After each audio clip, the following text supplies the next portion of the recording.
Hello, and my name's Mutia, and this is episode 7, part 2 of 3 of the Leading in Love podcast. So yeah, a few days later than planned, I've got a big grin on my face because I thought I had a thing for numbers, and when I realised I wasn't going to launch it on Friday the 13th, I didn't even notice it was Friday the 13th that I was going to launch a podcast on. I thought to myself, I don't want to launch on the 15th, which is a Sunday, because I don't know, Sunday doesn't sit with me. So I decided to launch it on the 16th, Monday the 16th, and Thursday the 19th, because I've got a thing for numbers, apparently. That's what I thought. And I was like, if I had such a thing for numbers, I would have noticed that I was going to release a podcast on Friday the 13th. But I don't know. Maybe I don't pay attention to negative beliefs. So That's interesting. Because there's just, there's so many things to get caught up in. Funnily enough, I was talking about things that I don't want to get caught up in, and I don't want to get caught up in negative beliefs because I know there's so much going on in the world, and really focusing on the negativity and negative beliefs, and as opposed to trying to have positive beliefs, because I feel like when it comes to beliefs, why not just focus on the positive ones as opposed to anything else? Because if it's a belief, why give your energy to anything other than a positive belief? Because reality will give you both negative and positive, so why not let your beliefs be positive? And obviously reality will align you to truth good enough if you're being delusional. But sometimes we do need a little bit of positive beliefs. So another thing that I don't want to get too caught up in negative beliefs. Ended up the previous episode on the topic of things that I don't want to get caught up in, and now I'm starting this one on the topic of things that I do want to get caught up in. Enjoy. I get caught up in what is my heart centered in? What are my goals? What are my ambitions? How can I evolve and grow as a person? Not be like, is that top inappropriate or not?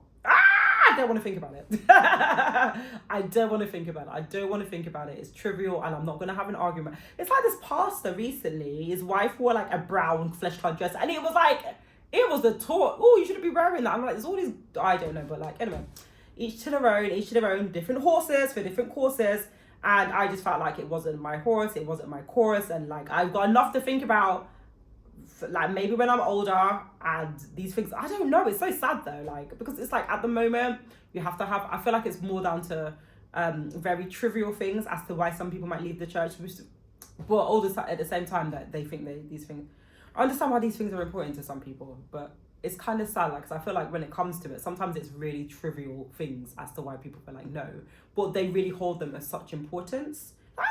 You're for example, don't be decorative, don't put beads in your hair, don't wear lashes, oh my gosh, come on. So no, I'm not doing it. Whew, there's enough to think about without me trying to figure out things like that. Do you know what I'm saying?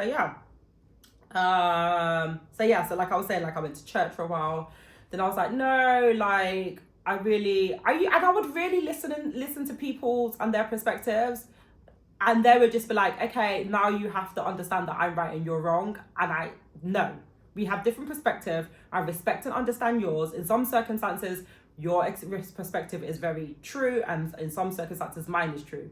But it's very much no, there's only one truth, and you're wrong. So no, we're not all Christians are like that. All my friends are lovely. But I just felt like the experience as a whole wasn't serving me. And I still have my friends, my Christian friends, if I want to talk to about faith and stuff like that. But at the moment, I don't need all the other stuff that comes along with it. And the reality of it is, Jesus wasn't even a Christian. Humans create Christianity. Jesus was just Jesus, isn't he? So yeah, that's another thing about churches. And I would rather like kind of focus on growing and evolving as a person, as an individual, rather than as a member of an organized religion. And yeah, that's kind of frowned upon. You have to deny yourself. So like, again, I'm not aligned. I feel like deny yourself. There's something better coming. And even if that, and also I never ever went to church to date a guy. At one point I was like, I cannot date a Christian guy. I love church and I love going to church. I could eat like celibacy, not a big problem. What else? Celibacy, not a problem. And going to church, not a problem. Dating a Christian guy, problem. I never wanted. Then just as a recent, when I had a really traumatic experience with someone, I was like, oh my gosh, I don't see myself dating anyone else but a Christian guy. And then I went on the Christian dating apps again, and I realized the guys. This is so funny. The guys that were really like I was aligned with, that were speaking a lot, all of them turned out to be using religion as a way to kind of make an excuse, or this is what I felt like, for not prioritizing their own personal development. A lot of them didn't work or have jobs. That was an eye opener. That was an eye opener for me. Do you know what I'm saying? So I was thinking, you know what? Maybe I just accept that when it comes to the depth, emotional depth that I want with a man, it's just not gonna happen in that way because they're not women. So yeah, it's not in the Christian community even for me. Unfortunately, it's not in the Christian community even for me. Unfortunately, so yeah, unless like, yeah, a lot of rigidness. So that's not for me emotional depth. Not listening to other people's opinions is not emotional depth. Not believing there can be many truths is not emotional depth. Not pondering what could be the truth, or that's not emotional depth. So for me, that's not emotional depth. So I felt like, funny enough, the reason why I started my podcast was because I felt like, oh, this is a great way for me to fulfill that need of like having deep emotional conversations with someone in a somewhat productive way. And I like it, it's working. But even if I take a break, it's been quite difficult for me to like film 2 in a row. So I can understand like why, like even me, I was like, oh my gosh, even this is, so just imagine like, even I'm getting tired of having this, I got tired of the idea. It was a lot for me to feel like I'm going to record another podcast 1 week after the other, because it is like kind of soul bearing, and it, as much as I make it look easy, it's actually quite hard to sit in front of a camera and be like, okay, I'm going to bare my soul. I'm going to be authentic. I'm going to say what's on my heart. I'm going to speak my truth. It's actually quite hard because I'm actually genuinely do it in that sense. I'm not like, I genuinely started this podcast for that reason, because I wanted to have heart-led conversations in a way that I felt that was aligned to. And podcast felt right. I don't know why, because it's like podcasts get a bad rap because people claiming they have all of the facts. That's weird because like people do that in other environments. And but anyway, I'm not gonna get into it. Basically, podcasts have a bad rap, but I felt like I felt called to start a podcast anyway. Because I felt like, if maybe it felt safe as well, because I was thinking like, anything goes. Do you know what I mean? So what have I got to be afraid of? And I feel like that was more important. I feel like in sense of like, that's the void that I was missing, like freedom of expression and freedom of conversation. I didn't start a podcast to say that I have all of the answers. I started my podcast for expression, conversation, talking about, hot topics and, heart-led discussions, as opposed to like, hey, I'm going to tell you what to think or how to think. So I always base my podcast on like, I want to encourage people to think for themselves, and we should do that. We should allow that. And sometimes I have conversations with my friends, and my friends, like my friends that I have close friendships with, we do have these conversations. And yeah, sometimes we, see each other's perspectives, or I don't know, we rarely disagree. That's the funny thing. And I'm not trying to find someone that agrees with me, everything I say. I'm just trying to say, isn't it funny when you have a genuine one-to-one conversation with people, as opposed to like being told, or you realize that actually we can see eye to eye. There's a few podcasts like that at the moment where people are sharing their different perspectives and people can find common ground. I think one is called The Bridge. You should check it out. And yeah, most of us do share common ground, but I don't like it when you're in the church, all of a sudden there's no common ground. It's not in the environment for me, because generally in reality of the world that we live in, like everybody has common ground in some sense. People believe in love, people believe in marriage, people believe in having children, I know more people outside of the church that are happily married than people that are in the church and are happily married. And that's not a reason. I never wanted to date a Christian girl, believe me. I never wanted to do it. But now I'm a little bit more open-minded. I realise it's just like fear and anxiety speaking. And so never say never. And when I started this podcast, it was because I left church. not because I wanted to have a Christian podcast. So leading in love it was just like heartless conversations. Oh yeah, just lead with love rather than judgment or hatred, or that's why I was like leading conversations with love as opposed to anything else. Lead conversations with love and understanding and kindness, and even if you disagree in a loving way if you can. Or sometimes it's not so possible. But yeah, dating. So yeah, and at the moment I'm not like actively I was on Hinge. I decided to download it and I was like, oh my gosh, this is so great. I don't hate men. But at the same time, I was just really struggling to engage in conversations on there. And I was saying to my friend, it's like speaking to a screen is so weird. It's so weird. I like the Christian dating apps. I did really put the guys through the runs on the Christian dating apps. I'd make them video call me. I'd make them, send me voice notes. So sometimes, it just never worked out. It never worked out. It wasn't right. So I don't know. Maybe I just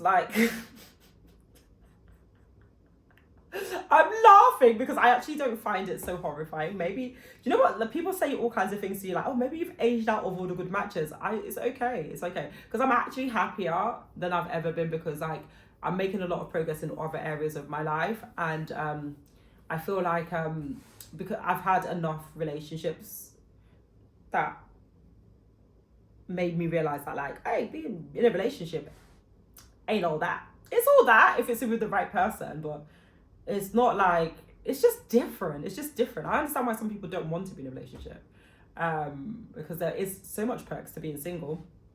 And especially if you're a very sociable person. I have a meetup group, I host meetups, and I have male friends, I talk platonically, and I have siblings, so it's probably different to me than it is for some people, because I don't really feel like I could ever feel lonely. I can take myself anywhere. I know that even when I'm 70, I can literally, I would go to the whatever local club, knitting club, sewing club, I would do that. I'm very sociable person. Do you know what I mean? So I know if anything, I know how to find community, and I'll know how to find community from now until the end, because that's just who I am. And I know that because I see people in communities volunteering and stuff, of people of all age ranges. So it's not if you have that personality type of challenging yourself, putting yourself in new situations, and going where the community is, as opposed to waiting for the community to come with you. I think I'll do just fine. So that's nice. I feel like it's really nice being able to trust yourself, to know that what's coming next isn't terrible or dire. And don't get me wrong, sometimes I do get sad. Sometimes I get bored. But I don't know if I would still feel that if I was in a relationship, but I feel like I probably would. Because I've been in relationships and felt I just feel this boredom, and then usually that means I need to challenge myself and read a book, go for a walk, physically or mentally or spiritually. It means I need to challenge myself usually if I'm getting bored. And yeah, so that's normal. I realize even in a relationship you'll have moments of I'm bored, something is missing. And it's not necessarily that you need to be glued to your partner. And yeah, so that's cool. So yeah, I don't know. I feel like, yeah, I don't know. I feel like this, like, I'm just freestyling now. I may possibly start wrapping up because I don't really have much to say, to be honest with you, on this topic, because I'm just taking each day as it comes. And I have hope. My grandma had my mum when she was 50. Fun fact. My grandma gave birth to my mum naturally, conceived naturally, and gave birth to my mum at the age of 50. So, like, I don't know, maybe like something to my subconscious mind doesn't allow me to have that fear. And I just know, like, there's so many ways these days for people to have children. Like, people get egg transplants, or and I know it's not like the ideal way, like everybody, because there's a lot of corruption in things like adoption and stuff like that. So ideally you would have your own biological child, just to avoid, you know, feeding a and it's a lot of trauma involved in adoption, I understand. So, like, ideally that would not be the perfect way to do it. But there's options, and yeah. And that's a wrap for episode 7, part 3 of the Leading in Love podcast. Please look out for the final part of this episode, which will be launching on Thursday the 19th of February at 7 p.m. and it will definitely be launching then, because it's already ready. It's already ready to go. It is already, what's that thing where you schedule it? It's already scheduled. Yeah, so until next time, guys.